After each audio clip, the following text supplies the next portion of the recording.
Hey, welcome to the Thursday Night Bourbon Review. I just kicked off these series, so this is the first one in the Thursday night post, the go live. So this one's going to air on Thursday, September 24th. The one following that is going to be the Bourbon Bar Fight series. But the Bourbon Bar Fight series is monthly, so it's the first Thursday of every month. But in between the first Thursdays, I'll be doing normal bourbon reviews, and we're going to get to one right after this.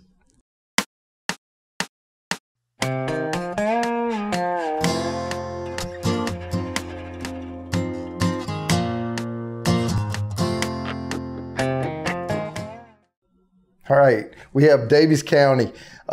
This is from Kentucky, distilled aged in Kentucky. This parent company on this one's Lux Row. So Lux Row Distilleries, I had to make a few notes here because I want to bring you factual information. But Lux Row Distilleries has Rebel Bourbon. They have Ezra Brooks, Daviess County, Blood Oath, David Nicholson Reserve, and Lux Row also makes a 12-year limited edition that they have out. So this bottle here, now Daviess County has three different styles.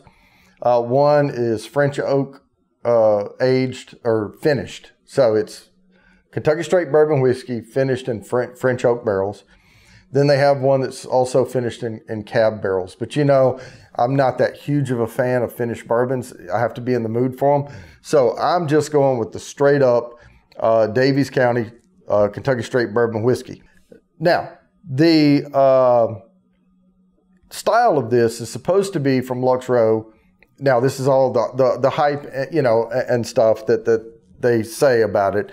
This is supposed to be a pre-prohibition recipe that they brought back after prohibition. So this is actually Daviess County Distilling Company, which is owned by Lux Row Distilleries. I paid $39.95, so $40 for this bottle. That's all the notes are going to give me today. But in order to be a straight bourbon whiskey, it has to, you know, minimum aging in those barrels and all of that. So let's pop the cork on this thing. I did pull the wrapper off. It has not had the cork out. Very good cork pop. So let me pour you a little bit here. There you go. And you can look down. If you don't have visors, you can scroll with your mouse, tilt your phone, all of that wonderful stuff. Drop right there. Now, let's give this a swirl and see what we have. It is a very light amber color. I have seen many, many darker bourbons than this. It is 48%. Okay, so double that for the proof, 96. It's a sour mash. Says heritage from 1874, Daviess County, blah, blah, blah, home of great bourbon, Lux Row Distilleries, it says down there. Okay, so decent legs on it, good trails, actually. It's really good trails. So the color, I don't know about the age statement on here. Yeah, I don't see it. I'm not seeing an age statement. And I try not to read too much online because I don't want to get influenced by anything, but I did want to bring you the distillery and that. So, but I haven't read any, you know, note profile reviews or anything like that. But we can see it is a light amber, but decent legs. So probably, I don't know the char on the barrel. I don't know how long it stayed in the barrel. So that all contributes to the color or lack thereof. Okay.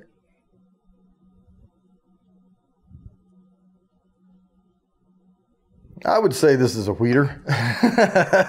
I'm picking up those apples and caramels and things like that. Not a lot of wood coming out of this on the nose.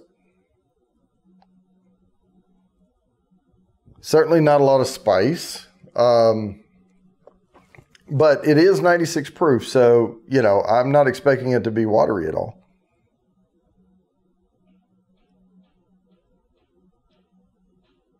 I am getting a little bouquet there, you know, and maybe a few hints of some bread notes in there, like a pretzel-y aroma coming off of it. That it's kind of taking my mind to the wood notes, but it's kind of in between the fruit and the wood. No, it's coming across well balanced on the nose. Let's get that first sip out of the way.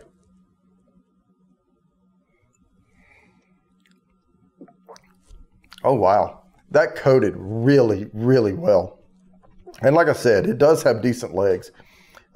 Semi-sweet, maybe even up onto the sweeter side of bourbon. I don't like to give too many notes up for that first sip, so let me enjoy another one.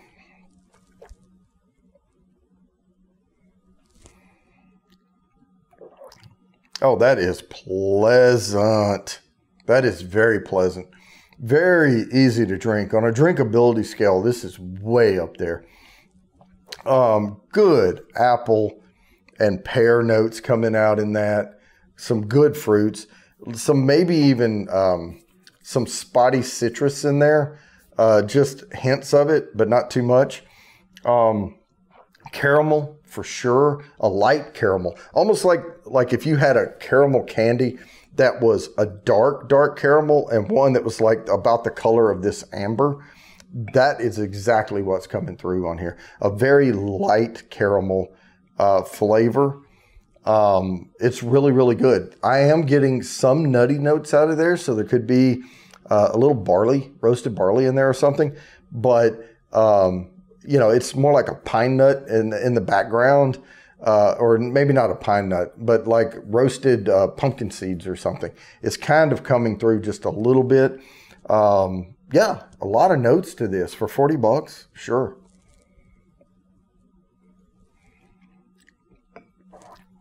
Absolutely no singe, no burn, but I am getting a really long finish on it. Well, okay, I won't say really long. It's moderately long. I mean, for sub 100, you know, I'm getting I'm talking about on proof. I'm getting a pretty decent hug. I know we're knocking on the door at 96, but yeah, I mean, this is quite an enjoyable bourbon. It doesn't feel thick. Some of the dark, more like deep aged bourbons almost feel like, you know, they're thicker on the tongue, on the palate. This is very light. It's very just light across the palate, but good notes to it. So yeah, very, very pleased with this one. And, you know, I would definitely recommend it, especially for a good, like maybe summertime bourbon or something. I don't know, but I wouldn't kick it off the shelf in the winter for sure. But yeah, this is going to be a good sipper, end of day sipper. Drinks very well, neat in a snifter. Now the notes are a little light, so if you start mixing it with something, I wouldn't really do that. Maybe an ice cube if you drink it quickly.